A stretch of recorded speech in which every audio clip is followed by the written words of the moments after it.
Hello, everybody. I'm going to read to you a section of your geography book about population resources. It's super important considering a lot of you in that e learning assignment, you really like talking about that one child policy.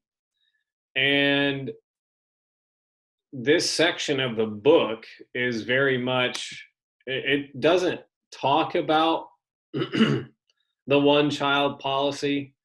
But a lot of the reason for that, it like why China actually rolled that policy out was very much influenced by our boy Thomas Malthus, which is mentioned in this. Excuse me, my cat just walked across the screen. Very much. Come on. Excuse me. Oh, sorry, kitty. Very much influenced, that one child policy very much is influenced by Thomas Malthus, um, because of what he essentially said. So, population and resources.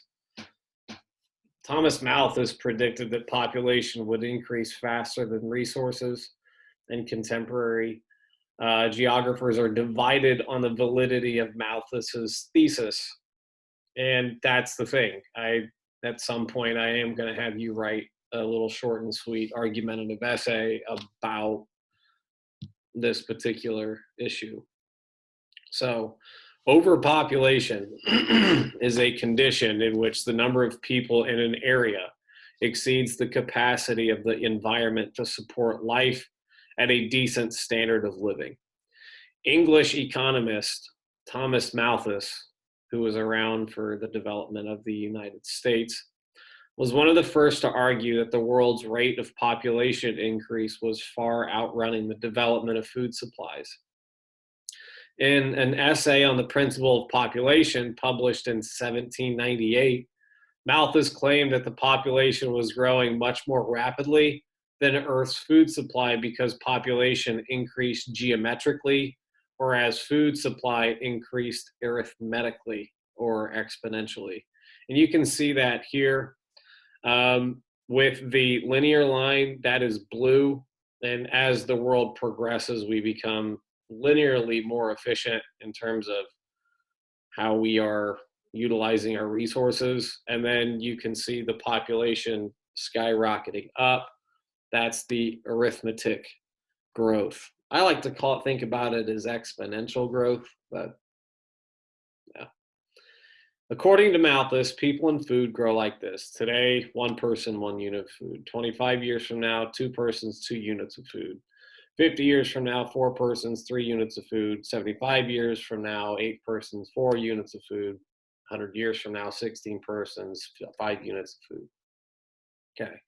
Contemporary geographers and other analysts are taking another look at Malthus's views because of Earth's unprecedented rate of natural increase during the 20th century. So if you remember back to that video about the world population, you just saw it skyrocket right around the time of World War II. The reason for that is, hey, technology is beginning to fuse to other parts of the world. Other parts of the world are getting more infrastructure, like I just think of the American economy during that time. It absolutely went gangbusters. And the reason for that is the United States is literally making products and shipping them out all over the world, all over the world. Well, that continued to happen all the way through the 20th century. But as I hope to inform you, our world population is probably going to start to tap out in terms of amount of people,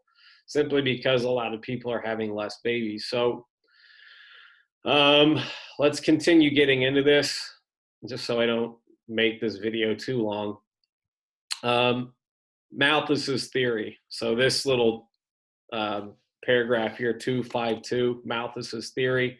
Malthus expected population to grow more rapidly than food supply The graph shows that if in 2000, the population of a place were 1 unit, such as 1 billion people, and the amount of resources were 1 unit, such as 1 billion tons of grain, then according to Malthus's theory, in 2100, the place would have around 15 billion people and 5 billion tons of grain, which in theory means that our population would then essentially come back down to earth, I guess, as people begin to die out. But I have a lot more faith in humanity than that. And that's why his theory is up for debate. And it's also one of the reasons why once you start looking at China's population pyramid, they might have the world's largest population now, but in the future, well, potentially, we'll see what happens. Hopefully that article about China on that e-learning day, so that would be today. China tends to do some interesting things in terms of policy. All right, so population and resources, the current picture. This is kind of where we're at. Evidence from the past half century lends support to both neo-Malthusians and their critics. Malthus was fairly close to the mark on resources, but much too pessimistic on population growth. Overall food production has increased during the past half century, somewhat more rapidly than Malthus predicted. In India, for example, rice production has followed Malthus's expectations fairly closely, but wheat production has increased twice as fast as Malthus expected. Better growing techniques, higher yielding seeds, and cultivation of more land have contributed to the increase in the food supply. Neo-Malthusians point out production of both wheat and rice has slowed in India since 2000, as shown in the figure to the right here. Without new breakthroughs in food production, India might not be able to keep food supply ahead of population growth. Many people in the world cannot afford to buy food or do not have access to sources of food, but neo-Malthusian critics say these are problems of distribution of wealth rather than insufficient global production of food. On the population side of the equation, recent evidence indicates that Malthus has been less accurate. His model expected population to quadruple during a half century, but even in India, a country known for relatively rapid growth, population has increased more slowly than that and more slowly than the country's food supply. So thinking of Malthus and him saying, well, as the amount of resources increases, the population is going to grow arithmetically, or I'm just going to call it exponentially. Malthus's theory does not take into account how awesome human beings are at making changes to their environment. Yes, with urbanization, the growing amount of cities,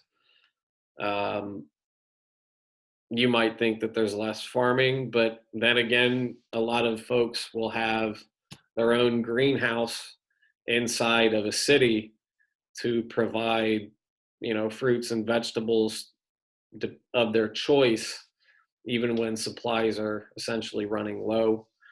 And then down here, this is a very good resource for anyone who's looking to critique Malthus's theory, which you're all going to do. So on the left side, you've got ammunition for whether you thought Malthus was right, saying the population is going to skyrocket, which inherently is going to have some problems. In Malthus's time, only a few relatively wealthy countries had entered stage 2 of the demographic transition. Now, relatively poor countries are in stage 2, and as a result, the gap between the population growth and resources is wider in some countries than even Malthus anticipated. World population growth is outstripping a wide variety of resources in addition to food production, including water and energy. Climate change. Unless climate change is halted, global warming will reduce future crop yields and survival of animals. All right, on the right, Malthus was wrong. And here's the argument for that. The world's supply of resources is actually expanding rather than fixed, as neo Malthusians believe. And pretty much what that is saying is human beings are actually pretty good at utilizing their environment, higher yield seeds. Those of you that are farmers, you very much understand the concept of yield. Us city folk probably need to be taught that. Yield pretty much just means the amount of crops that are grown um, to the amount of seeds that are planted. And as technology has increased or has made yield a little bit nicer, our yield is getting higher. Population growth stimulates economic growth. More consumers generate more demand for goods, which results in more jobs. More people means more brains to invent good ideas for improving life. That's why I think Malthus was wrong personally, but then again, who am I? um, Poverty and hunger result from an unjust society and economic inequality and not population growth.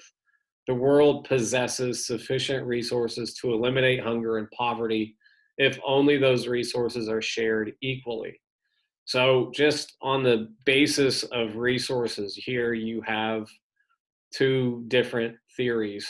One, the people that are saying Malthus was right, they're saying global climate change is actually going to deplete our resources.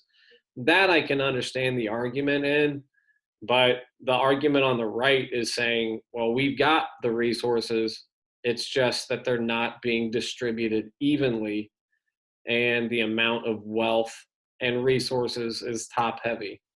The most developed countries have the most resources and aren't essentially sharing the wealth. Um, and globally speaking, this is where it's really interesting to see countries interact with each other and how they interact with each other. Um, One thing that you'll hear in U.S. politics is the issue of providing foreign aid to a particular country, and sometimes providing foreign aid is like cutting a check essentially. So we're giving them money, and then that country utilizes the money wherever they need it. Another way of providing aid is, let's say that there's, excess COVID-19 vaccines in developed countries. And then how do we redistribute those? Because, I'm not going to lie, the COVID pandemic has killed upwards of 4 million people. Um, but you divide 4 million by 7 billion and you'll realize that, hey, it's just a drop in the bucket. Life's going to go on. And once this pandemic is over and life returns to normal, um, that's definitely going to have an impact on population. Are we going to see a population boom because people are out and about meeting new people for the first time in a year? um, is that is that just in general going to have a population increase, or is the population going to go down because as the cost of having a child increases, not just in this country but in other parts of the world? There's a lot to break down there. So without further ado, I'm going to wrap this bad boy up because I could talk about population resources for far too long. Either way, that was population resources. Have a good one.